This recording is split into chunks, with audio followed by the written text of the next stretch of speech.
सियावर राम जय जय राम, मेरे प्रभु राम जय जय राम। जय मंगल भवन मंगलहारी, द्रवहु सुदशरथ अजर बिहारी। दीन दयाल विरुद्ध संहारी, हरहु नाथ मम संकट भारी, हरहु नाथ मम संकट भारी। सियावर राम जय जय राम। मैं ईश्वर हरवानी हनुमानगढ़ टाउन राजस्थान से रोज आपको गंगा दर्शन लाइव दिखाता हूँ, वह पंचांग सुनाता हूँ। आज का संक्षेप में पंचांग। आज की शुभ तिथि आषाढ़ मासे कृष्ण पक्षे तृतीया सोमवार, विक्रम संवत 2081, तदनुसार 24 जून 2024। आज तृतीया रात्रि को लगभग 1:30 बजे तक की है, तत्पश्चात चतुर्थी। आज का विशेष दिन भद्रा सर्वात सिद्धि योग। सूर्य राशि मिथुन, चंद्र राशि मकर, दिशा शुल पूर्व, अग्निवास आकाश, नक्षत्र उत्तराषाढ़, ब्रह्म मुहूर्त प्रातः 4:14 से लेकर 4:54। ये था आज का संक्षेप में पंचांग। कल हमने आपको कथा सुनाई थी तत्वार्थ रामायण में राम राज्य, जिसका कल हमने पूर्ण विश्राम किया।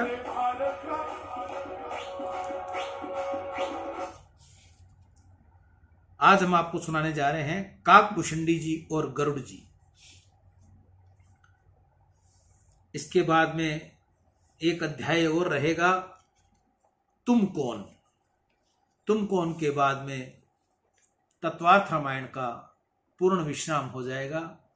उसके बाद हम फिर नए क्रम से तत्वार्थ रामायण आपको शुरू से दोबारा सुनाएंगे। काकभूषणी जी और गरुड़ जी। शिवजी ने महाराज देवी पार्वती जी को यह राम कथा सुना रहे थे। शिवजी ने कहा, देवी, जिस कथा को काकभूषणी जी ने और गरुड़ जी को सुनाया था वही मैंने तुमको सुनाई है। इस कथा को सुनकर गरुड़ जी का मोह नष्ट हुआ था, परंतु राम कथा सुनते सुनते माता पार्वती की तृप्ति नहीं होती थी। उनकी अब और अधिक सुनने की इच्छा हुई। माता ने प्रश्न किया, महाराज, काकभूषणी को यह राम कथा किसने सुनाई थी? गरुड़ को मोह किस प्रकार हुआ?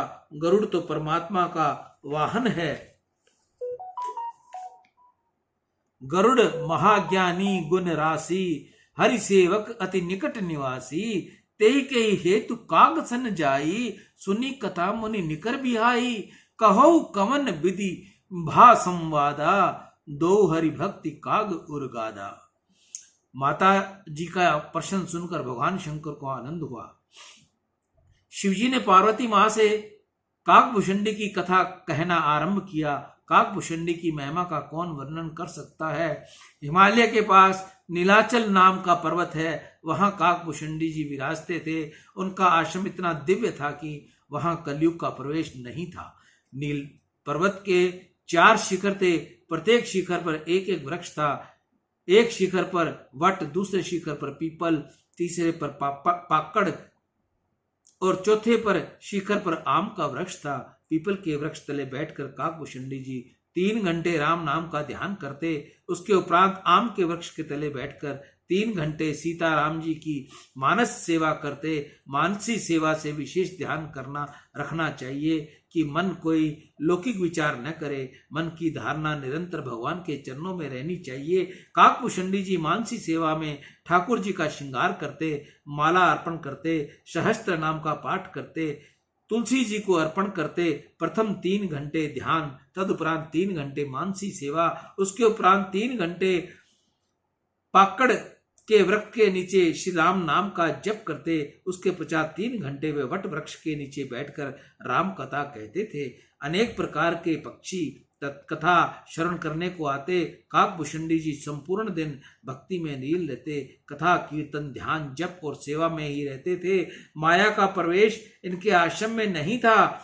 भक्ति में आनंद न आवे तो भक्ति छोड़नी नहीं चाहिए। भक्ति में आनंद न आवे तो ये जीव भक्ति छोड़कर विषयानंद भोगने जाता है। भक्ति में जल्दी आनंद नहीं आता, परंतु एक बार यदि आनंद आ जाता है तो वह स्थिर हो जाता है। विषयानंद जल्दी मिलता है, परंतु उसका विनाश भी शीघ्र होता है। काकभूषणी जी 4 वृक्षों की छाया में चारों युग का धर्म आचरण करते थे। सतयुग का धर्म ध्यान, त्रेता का धर्म यजन पूजा, द्वापर का धर्म सेवा और कलयुग का धर्म हरि कीर्तन। काकभूषणी जी ध्यान करते, पूजा करते, सेवा करते, जप यज्ञ करते और कथा कीर्तन करते थे। यज्ञ से मंत्र शुद्धि, दिव्य शुद्धि, देश शुद्धि, आसन शुद्धि और देह शुद्धि होती है। प्रत्येक यज्ञ में कुछ न कुछ भूल हो ही जाती है, उस कारण से प्रायश्चित करना पड़ता है। जप यज्ञ में प्रायश्चित नहीं होता, राम नाम का जप ये महान यज्ञ है। काकभूषणी जी नीलाचल पर्वत पर विराजते थे। दक्ष प्रजापति के यज्ञ में सती जी ने शरीर भस्म कर दिया था। उस समय भ्रमण करते करते शंकर भगवान हंस के स्वरूप में काकभूषणी के आश्रम में गए थे और वहां राम कथा श्रवण की थी। गिरिजा कहु सो सब इतिहासा, मैं जय समय गयऊ खग पासा। अब सो कथा सुनऊ जय हेतु, गयऊ काग पै खग कुल केतु। एक बार गरुड़ जी को मोह हो गया। यह प्रश्न पूर्व में आ चुका है। लंका युद्ध में इंद्रजीत ने श्री राम लक्ष्मण को नागपाश में बांध लिया था। नारद जी के कहने से गरुड़ जी ने संग्राम भूमि में जाकर श्री राम लक्ष्मण को नागपाश से छुड़ाया था। उस समय गरुड़ को शंका हो गई कि राम जी कैसे परमात्मा हैं, ये यदि परमात्मा होते तो बंधन में कैसे आ जाते। सगुण साकार परमात्मा की लीला देखकर देवताओं को भी मोह हो जाता है। गरुड़ को ऐसा लगा कि राम जी परमात्मा नहीं है, इनको तो मेरी आवश्यकता पड़ी। मनुष्य को आकर्षित करने के लिए ही परमात्मा मनुष्य जैसी लीला करते हैं। राम जी की लीला ये राम जी को अनुग्रह है। परंतु पूर्व काल में सती जी को जैसा मोह हुआ था, वैसा ही मोह गरुड़ को भी हो गया। गरुड़ ने नारद जी के पास गए और शंका रखी कि राम जी परमात्मा नहीं है, ऐसा प्रतीत होता है। नारद ये सुनकर हंसने लगे। सगुण परमात्मा की अटपटी लीलाओं का विचार जीव अपनी अल्प बुद्धि से करता है। अपनी बुद्धि दोष का आरोप यह परमात्मा पर करने लगता है। नारद जी ने गरुड़ से कहा, तुम ब्रह्मा जी से पूछो। गरुड़ जी ब्रह्मा जी के पास गए और पूछा। ब्रह्मा जी हंसने लगे कि आज गरुड़ की बुद्धि बिगड़ गई है। ब्रह्मा जी ने कहा, राम जी का स्वरूप तो शंकर भगवान भली प्रकार से जानते हैं, तुम शंकर जी के पास जाओ। फिर गरुड़ महाराज कैलाश पर गए, शिव जी को प्रणाम करके अपनी शंका पूछी। शिव जी महाराज ने विचार किया, इनको अभिमान जन्य मोह हो गया है। गरुड़ पक्षी है और काकभूषणी भी पक्षी है। पक्षी की भाषा पक्षी ही समझ सकता है। हो ही कीन कब हु भीमाना, सो खोए चह कृपा निधाना। कछुते ते पुनि मैं नहीं राखा, समुझे खग ही की भाषा। प्रभु माया बलवंत भवानी, जाहिन मोह कवन अस ज्ञानी। इस प्रकार श्री शिवजी महाराज ने गरुड़ को कहा। नीलाचल पर्वत पर काकभूषणी जी महाराज राम कथा कहते हैं, तुम वहां जाओ, तुम्हारे संदेह दूर होगा। गरुड़ महाराज काकभूषणी जी महाराज के आश्रम में आए। आश्रम में जैसे ही प्रवेश किया तो हृदय द्रवित हो गया। गरुड़ जी के अंदर विश्राम हो गया कि राम जी परमात्मा ही है।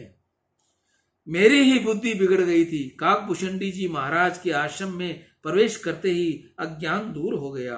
आश्रम ऐसा दिव्य था, गरुड़ जी को राम जी के प्रति प्रेम जाग गया। गरुड़ के हृदय में विवेक उदित हो गया। तो फिर राम जी में अज्ञान किस प्रकार हो सकता है। गरुड़ जी पक्षियों के राजा हैं। सबने गरुड़ जी का सम्मान किया। काकभूषणी जी ने पूछा, आपकी क्या सेवा करूं। गरुड़ जी ने हाथ जोड़कर कहा, तुम्हारे आश्रम में प्रवेश करते ही मेरा मोह दूर हो गया, राम जी में प्रेम जाग गया। मुझे अब कुछ पूछना बाकी नहीं है। अब राम कथा श्रवण करनी है। ऐसी कथा कहो कि राम प्रेम बढ़े। कथा मनोरथ के लिए नहीं, कथा हंसने के लिए नहीं। जो मनुष्य बहुत हंसता है उसका मन बिगड़ता है, जो बहुत हंसता है उसका रोने की तैयारी हो जाती है। हास्य रस को तुच्छ माना गया है। संसार के विषयों में अरुचि आए तो प्रभु से प्रेम जागे तो ही कथा सुनना सार्थक है। कथा सुनने के उपरांत तुमको परमात्मा के चरणों में जाने की इच्छा हो, पाप छोड़ने की इच्छा हो, स्वभाव सुधरे तो मानना कि तुमने कथा सुनी है। कथा सुनने के पश्चात नया जन्म होता है। गरुड़ जी ने कहा, मुझे रामायण की कथा सुननी है। काकभूषणी ने राम कथा श्रवण करवाई। तुलसीदास महाराज जी ने समाप्ति में फिर से संक्षेप में समस्त कथा श्रवण करवाई है। एक ही सिद्धांत को बुद्धि में बिठाने के लिए बारंबार कहना पड़ता है। भक्ति में पुनरुक्ति आवश्यक है। रामावतार का कारण क्या है? जय विजय को शाप, स्वयंभू मनु और रानी शत्रुबा को वरदान, नारद जी द्वारा दिया गया शाप, ये समस्त साधारण कारण है। परमात्मा के अवतार का कारण परमात्मा की इच्छा है। परमात्मा स्वेच्छा से प्रकट होते हैं। दशरथ महाराज के पुत्र कामेष्टि यज्ञ किया, प्रसादी पायस रानियों को बांट दी। उसमें 4 बालक हुए। बालक बड़े होने लगे। वशिष्ठ जी ने यहाँ विद्या अध्ययन किया। राम जी ने वैराग्य जागा। वशिष्ठ ने उपदेश किया। नया प्रारब्ध उत्पन्न न हो इसके लिए सावधान रहने का ज्ञान दिया। मोक्ष मंदिर में 4 द्वार बतलाए। उनके उपरांत श्री राम लक्ष्मण जी ने विश्वामित्र के यज्ञ का रक्षण किया। जनकपुरी में राम जी ने धनुष भंग किया। श्री सीता जी के साथ विवाह हुआ। सीता जी के साथ अयोध्या में पधारे। कुछ समय के बाद दशरथ महाराज के राम जी को राज्याभिषेक करने की तैयारी की। मथुरा के कुसंग में कैकेयी की बुद्धि बिगड़ी। जीवन में हल्के मनुष्य का संग करना नहीं चाहिए। हल्का वह है जो शरीर और इंद्रियों के सुख में ही फंसा हुआ है, जिसको पाप का भय नहीं है, जो परमात्मा के साथ प्रेम नहीं करता है। कैकेयी ने 2 वरदान मांगे, भरत को राज्य और राम को वनवास। राम जी वन में पधारे। दशरथ महाराज ने प्राण त्यागे। भरत जी को ननिहाल से बुलाया गया।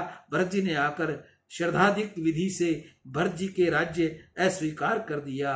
राजा पुष्यशाली हो, जितेंद्रिय हो तो ही प्रजा सुखी रहती है। भरत के प्रेम का वर्णन कौन कर सकता है?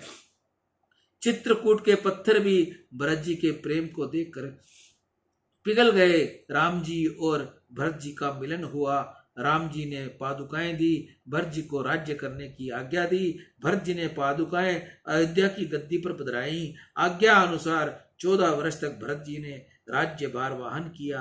भरत की भक्ति अलौकिक थी। संसार का सुख जिसको नीरस लगता है वह भक्ति कर सकता है। श्री राम नाम सुंदर है। राम जी का स्वभाव मंगलमय है। श्री राम लक्ष्मण जानकी अनेक ऋषियों के कर्तार्थ करते हुए पंचवटी पधारे। लक्ष्मण को राम गीता का उपदेश दिया। लक्ष्मण को राम गीता का उपदेश किया। छाया सीता को रावण उठाकर ले गया। रावण का जटायु के साथ युद्ध हुआ। राम ने जटायु का अग्नि संस्कार किया, उसका श्राद्ध किया, शबरी का उद्धार किया। हनुमान ने सुग्रीव के साथ राम जी की मित्रता सिद्ध करवाई। उसके उपरांत हनुमान ने लंका दहन किया। राम जी ने वानर सेना सहित प्रयाण किया, समुद्र पर सेतु बंधन किया। लंका युद्ध में रावण का विनाश हुआ। राम जी, लक्ष्मण जी तथा सीता जी एवं वानर सेना सहित पुष्प वाहन में अयोध्या पधारे। वहां राम जी का अभिषेक हुआ। सीता के साथ राम जी स्वर्ण सिंहासन पर विराजे। राम कथा सुनकर गरुड़ जी को अत्यंत आनंद हुआ। राम कथा का एक एक अक्षर पापों को भस्म करने वाला है। राम कथा का एक एक अक्षर पापों को नाश करने वाला है, पापों को भस्म करने वाला है। गरुड़ जी ने कहा, मुझको मोह हुआ, यह अच्छा हुआ। राम कथा सुनने पर मुझे परम लाभ मिला। काकभूषणी जी ने कहा, गरुड़ जी तुम तो प्रभु के लाडीले हो, तुमको कभी मोह नहीं उत्पन्न हो सकता। यह तो समस्त श्री राम जी की लीला है। मेरे जैसों का मान बढ़ाने के लिए उन्होंने ये लीला की है। गरुड़ जी, यह संसार माया में है। इस संसार में जो आता है माया उसको कलंक लगाती है। माया भयंकर है। ऐसा कौन है जिसको एक बार भी कामदेव ने पागल न किया हो? ऐसा कौन है जिसको एक बार भी क्रोध में हृदय न जला हो? पुत्रेण पुत्रेषणा द्वेषणा लोकेशणा किसको मलिन मति नहीं बनाती, चिंता रूपी सर्पणी किसको नहीं डसती। काम क्रोध लाभ मत्सर ये सब माया के परिचारक हैं। ज्ञान को माया गिनती नहीं, बड़े बड़ों को वह बुलाने में डालती है। यह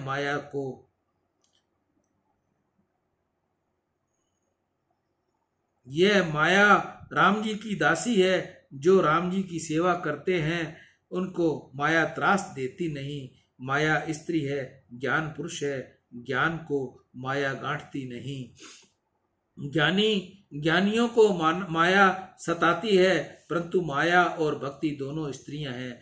स्त्री पर मोहित नहीं होती, भक्ति माया से मोहित नहीं होती। माया भक्ति से डरती है और भक्ति करता है, माया उसको त्रास देती नहीं। कारण भक्ति राम जी की अति प्रिय है, जबकि माया राम जी की विचारी दासी है। मोहन नारी नार के रूपा, पनगरिय रीति अनुपा।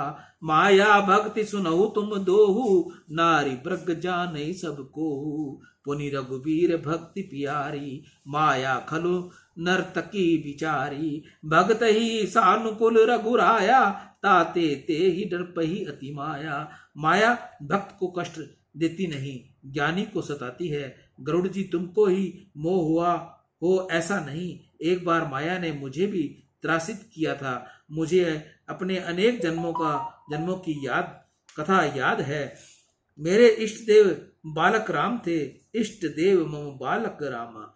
बालक जल्दी राजी हो जाता है, उसको तनिक सा देने पर ही वह प्रसन्न हो जाता है। मैं पूजा तो सीताराम जी की ही करता हूँ, परंतु मुझे तो बालक स्वरूप में ही बहुत अच्छा लगता है। इनकी बाल लीला मुझको बहुत सुहाती हैं। रामलीला छम छम करते नाचते हैं। 4 वर्ष का सुंदर स्वरूप है। माँ ने पीला झगला पहनाया हुआ था। मुझे उस स्वरूप के साथ खेलना बहुत अच्छा लगता है। प्रभु ने एक बार मेरे साथ लीला की। रामनवमी के दिन मैं अयोध्या जाता हूँ। आंगन में राम जी की जूठन पड़ी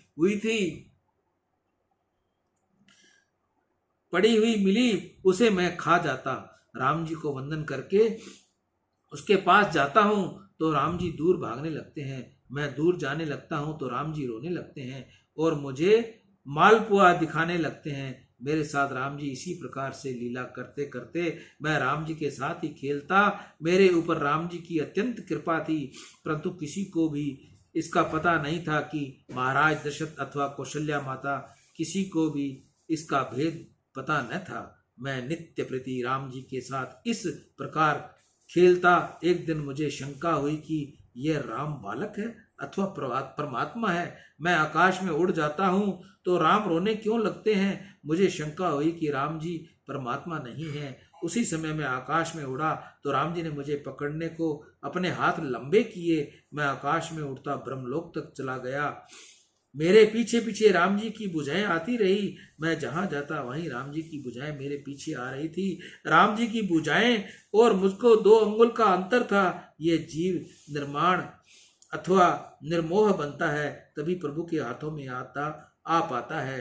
राम जी ने अलौकिक ऐसे आश्चर्य का मुझे ज्ञान हुआ। राम जी की उंगलियां अत्यंत कोमल थी, हाथ में कणकण धारण किए हुआ था।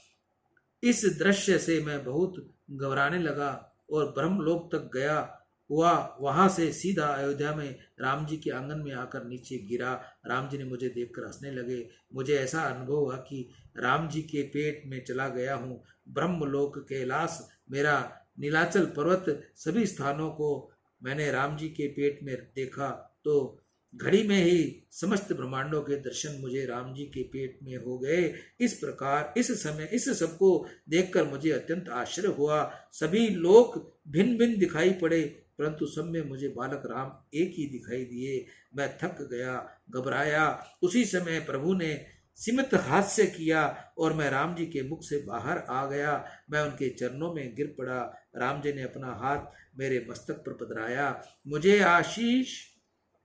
आशीष आनंद हुआ। उस आनंद का वर्णन करने की शक्ति सरस्वती के किसी शब्द में नहीं। प्रभु ने कहा, काकभूषणी तुम मुझे बहुत प्रिय हो, तुम्हारी जो इच्छा हो वह मांग लो। ज्ञान विवेक बिरति विज्ञाना, मुनि दुर्लभ गुण जे जग नाना। आज त्यों सब संशय नाही, मांगू जो तेहि भाव मन माही। आज मुझे मुक्ति दे दूं, ब्रह्मलोक का राज्य दे दूं, ज्ञान वैराग्य आदि जो कुछ मांगे वह सभी देने को तैयार हूं। मैंने विचार किया, प्रभु ने सब कुछ देने को कहा है, परंतु ऐसा नहीं कहा कि अनन्य भक्ति दे दूं। भक्ति रहित, राम प्रेम रहित ज्ञान किस काम का। जिस ज्ञान में भक्ति नहीं वह ज्ञान अंत काल में धोखा देता है। भक्ति के बिना सब कुछ व्यर्थ है।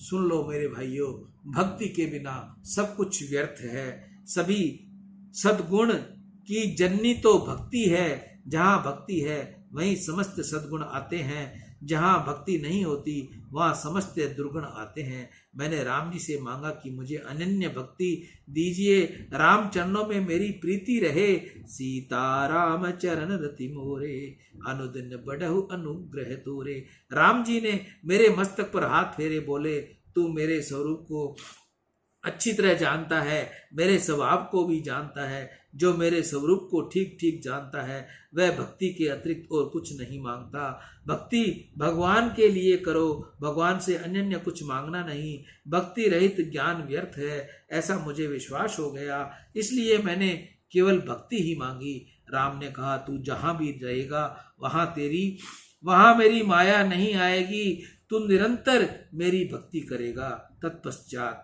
नीलाचल पर्वत पर चला गया। कौवे को अतिहीन पक्षी है, परंतु मेरे राम जी ने मुझे पर कृपा करके मुझे अपनाया। मुझे जो आनंद मिला वह किसी राज्य को तो क्या देवताओं को भी मिल नहीं सकता। गरुड़ जी प्रभु जी की लीला ऐसी ही है जिसको देखकर देवता भी भूल में पड़ जाते हैं। गरुड़ जी को आनंद हुआ, नेत्र सजल हो गए। धन्य है आपको, आपके सत्संग से आज मैं भी धन्य हो गया। आप यदि आज्ञा करें तो मुझे कुछ प्रश्न करने की इच्छा है। महाराज, आप राम भक्त हो, महान ज्ञानी हो, समर्थ हो। भगवान शंकर आपकी प्रशंसा करते थे। आप ऐसे श्रेष्ठ हो, फिर भी आपको यह काक शरीर क्यों कर मिला है? इस देह को आप क्यों नहीं छोड़ देते? कल्प में सृष्टि का विनाश होता है, फिर भी आप अपना यह शरीर छोड़ते नहीं, इसका कारण क्या है?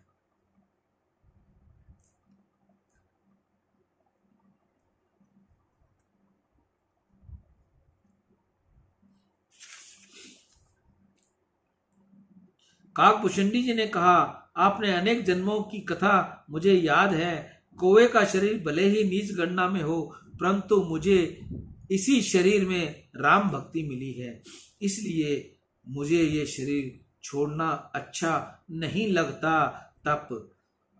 जप तप मख सम दम व्रत दाना, बिरति विवेक जोक विज्ञाना। सब कर फल रघुपति पद प्रेमा, तेहि बिन कोई न पावई क्षेमा। सोई पावन सोई सुभग शरीरा, जो तनु पाई भजई रघुबीरा।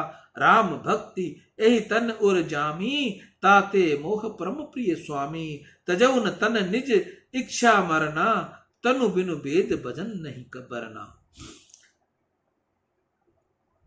जैसे चाहे जैसा शरीर हो, वह भक्ति युक्त होने से ही शोभित होता है, सत्कर्म करने से ही शोभित होता है। मेरे राम जी की अत्यंत प्रेमालु हैं, अत्यंत उदार हैं। मुझे कौवे का शरीर मिला, उसका भी एक कारण है। हजारों वर्ष पहले कलयुग में मेरा जन्म अयोध्या के एक शूद्र घर में हुआ था। अयोध्या की महिमा में उस समय जानता नहीं था। मैं भगवान शंकर की भक्ति करता था, परंतु बुद्धि बिगड़ गई। उस समय अन्य देवताओं की निंदा करता था, विष्णु भगवान के लिए खोटे वचन बोलता था। अनन्य भक्ति का अर्थ है इष्ट देव का ध्यान करते हुए देह की सुधि भूल जाए। अन्य देवताओं के न मानने से अनन्य भक्ति नहीं हो सकती। काकभूषणी जी का जन्म उस कल्प के कलयुग में अयोध्या में हुआ। तुलसीदास महाराज ने कलयुग का वर्णन किया। कलयुग में लोगों का जीवन अर्थ और काम में ही पूरा हो जाता है। जीव इससे आगे बढ़ता ही नहीं। धर्म और मोक्ष गौण हो गए हैं, भक्ति गौण हो गई है। ब्राह्मण धर्म भूले हुए हैं, सन्यासी ग्रस्तों का सा जीवन बिताते हैं। कलयुग में ज्ञानी पुरुष स्वेच्छाचारी होते हैं, बातें अभेद की करते हैं, परंतु आंखों में भेदभाव भरा हुआ है। कलयुग के भोगी भी योगी होने लगे, भोगी कभी योगी हो सकते नहीं। कलयुग में सभी ब्रह्म ज्ञान की बातें करते हैं और पैसे के लिए झगड़ा करते हैं। मन के विकार गए नहीं, परंतु बात ब्रह्म ज्ञान की करते हैं। सभी पुरुष स्त्रियों के अधीन रहने लगे हैं। कलयुग के ब्रह्मचारी भी विलासी हो गए हैं। स्त्रियां बहुत कामी तथा झूठ बोलने वाली हो गई हैं। लोग माता पिता की सेवा करते नहीं। भयंकर कलयुग आया, अयोध्या में अकाल पड़ गया। काकभूषुंडी जी ने कहा, उस समय मैं अयोध्या छोड़कर उज्जैनी चला गया। वहां एक ब्राह्मण से दीक्षा ली, व्यवसाय में अच्छा पैसा मिला। मुझे अभिमान हो गया, मुझे केवल शिवजी के ही प्रीति थी, अन्य देवताओं की निंदा करता रहता था। मेरे गुरु कहते थे, शिवजी तो राम जी का जप किया करते हैं। शिव सेवा कर फल सुत सोई, अबिरल भक्ति राम पद होई। राम ही बजई तात शिव धाता, नर पावर के केत की बाता। जासु चरण अज शिव अनुरागी, तासु द्रोह सुख चहई अभागी। मेरे मन में शिवजी से ही सबसे श्रेष्ठ होने के कारण है। मैं गुरुदेव की वाद विवाद करता था। मैंने अनेक बार गुरु का अपमान किया, परंतु गुरुदेव ने कभी क्रोध नहीं किया। तत्पश्चात मेरा अभिमान इतना बढ़ गया कि गुरुदेव से ईर्ष्या करने लगा। एक बार मैं शिवजी के मंदिर में बैठा था, पंचाक्षर शिवजी मंत्र का जप कर रहा था। उसी समय गुरुदेव मंदिर में पूजा करने आए। अभिमान के कारण मैं उठा नहीं, बैठा ही रहा। गुरुदेव को प्रणाम भी नहीं किया। मैंने गुरुदेव का अपमान कर दिया। गुरुजी को बुरा लगा नहीं, परंतु शिवजी को यह सहन नहीं हुआ। आकाशवाणी हुई, तू अजगर की तरह बैठा रहा। तेने धर्म की मर्यादा को भंग किया है, तू अजगर हो जा। शिवजी के शाप दिया तो मैं बहुत घबराने लगा। उस समय गुरुदेव ने शंकर जी की स्तुति की। नमामि शमिशान निर्वाण रूपम, विभुअम व्यापक ब्रह्म वेद स्वरूपम। निजम निर्गुणम निर्विक्लिपम निरीहम, चिदाकाशमकाश वास्यम भजेहम। निराकार मोकार मूलम तुरीयम, गिरा ज्ञान गोतीतमीशम गरीशम। करालम महाकाल कालम कृपालम, गुणागार संसार पारम नतोहम। तुषाराद्रिशंकाश घोरम गंभीरम, मनोभूति कोटि प्रभाशिरी शरीरम। सफूर्ण मौलिकलोलि चारु गंगा, लसद बाले बालेन्दु कंठे भुजंगा। चलत कुंडलम भूर सुनेत्र विशालम, नीलाम चलत कुंडलम भूर विषे कृपालम। कलातीत कल्याण कल्पांतकारी, सदा सजनानंद दाता पुरारी। चिदानंद संदोह मोपहारी, प्रसिद्ध प्रभो मन्नम धारी। न यावद उमानाथ पदार विंदम, भजन्ति लोके परे वा नरानम। न तावत् सुखम शांति संताप नाशम, प्रसिद्ध प्रभो सर्वे भूतादिवासम। व्यापक ब्रह्म ही शिव है। ये जीव अनन्य भाव से शिव की भक्ति न करे, पूजा न करे, जब तक उसे शिव जी की कृपा न मिले, तब तक जीव को ज्ञान भक्ति नहीं मिलती, योग्य नहीं प्राप्त होता, मोक्ष नहीं मिलता। शिव कृपा से ही जीव कामनाओं का विजय प्राप्त कर सकता है। मेरे गुरुदेव ने भगवान शिव की अनेक प्रकार की स्तुति की। शिवजी महाराज प्रसन्न हो गए।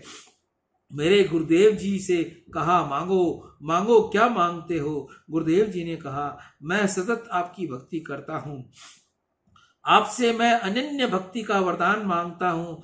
दूसरे यह भी मांगता हूँ कि माया के प्रवाह में पड़ा जीव जैसे कहता फिरता है, चाहे जो कुछ करता है, कारण जीव दुष्ट है, कृतघ्नी है, आप श्रेष्ठ हो, आप कृपा करो। मेरे शिष्य से भूल हुई है, इसकी बुद्धि में वैराग्य उदय हो। राम जी में प्रेम हो, इसका कल्याण हो, वही कीजिए। शिव जी ने कहा, यह दुष्ट है, अत्यंत दुखी होगा, 1000 बार अजगर बनेगा, मेरे श्राप तो व्यर्थ नहीं हो सकता, परंतु तुम मांगते हो तो इस कारण से यह देता हूं कि इसे जन्म मरण का दुख होगा नहीं। 1000 जन्मों के बाद अयोध्या में ब्राह्मण के घर इसका जन्म होगा, तब इसकी राम जी से प्रीति होगी।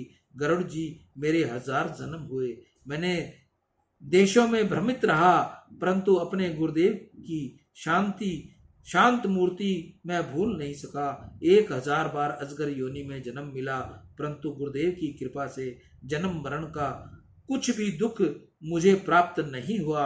1000 जन्मों के पश्चात अयोध्या में एक ब्राह्मण के घर मेरा जन्म हुआ। जन्म से ही सीताराम जी में मेरा प्रेम था। बाल्य अवस्था में से ही मुझे भक्ति का रंग लग गया। मैंने मन में ऐसी भावना जागृत की कि अपने राम जी के दर्शन प्राप्त हो, अपने राम जी की भक्ति करूं। मेरे पिता ने मुझे पढ़ने का बहुत प्रयास किया, परंतु मुझे पढ़ने लिखने से प्रेम नहीं होता था। प्रत्येक अक्षर में मुझे राम जी ही दिखाई देते थे। भक्ति का अर्थ है भगवान के स्वरूप को आसिक्त, आलोलिक रूप में आसक्ति, यही माया है। मैं बालक था, तब से ही राम जी मेरी आसक्ति थी। मैं पढ़ लिख न सका, मन ते सकल वासना भागी, केवल राम चरण ले लागी। कौ खगेश अस कवन अभागी, खरी से सुरधेनु त्यागी। मैंने परम प्रेम मगन मोई कचन सुहाई, हरऊ पिता पढ़ाई। मेरे माता पिता ने शरीर त्याग दिया, फिर मैं राम जी का हो गया। आसक्ति का एक धागा था, वह भी टूट गया। फिर तो मैं ऋषियों के आश्रम में जाता था, निरंतर राम नाम का जप करता था, राम जी का ध्यान करता था। एक बार मेरू पर्वत पर गया, वहां लोमश ऋषि विराजते थे। लोमश ऋषि ने मेरा स्वागत किया। मैंने उनसे निवेदन किया, आप मुझे राम जी की कथा सुनाएं। लोमश ऋषि ज्ञानी थे, थोड़ी सी कथा कहकर फिर ब्रह्म ज्ञान की बात करने लगते। मुझे वह ठीक लगती न थी, परंतु लोमश ऋषि यह ब्राह्मण ज्ञान का अधिकारी है, ऐसा समझकर मुझे ब्रह्म ज्ञान का उपदेश देते थे। मैंने कहा, मुझे निरंतर निरंजन निराकार की बातें सुननी नहीं, मुझसे मेरी राम की कथा कहिए। लोमश ऋषि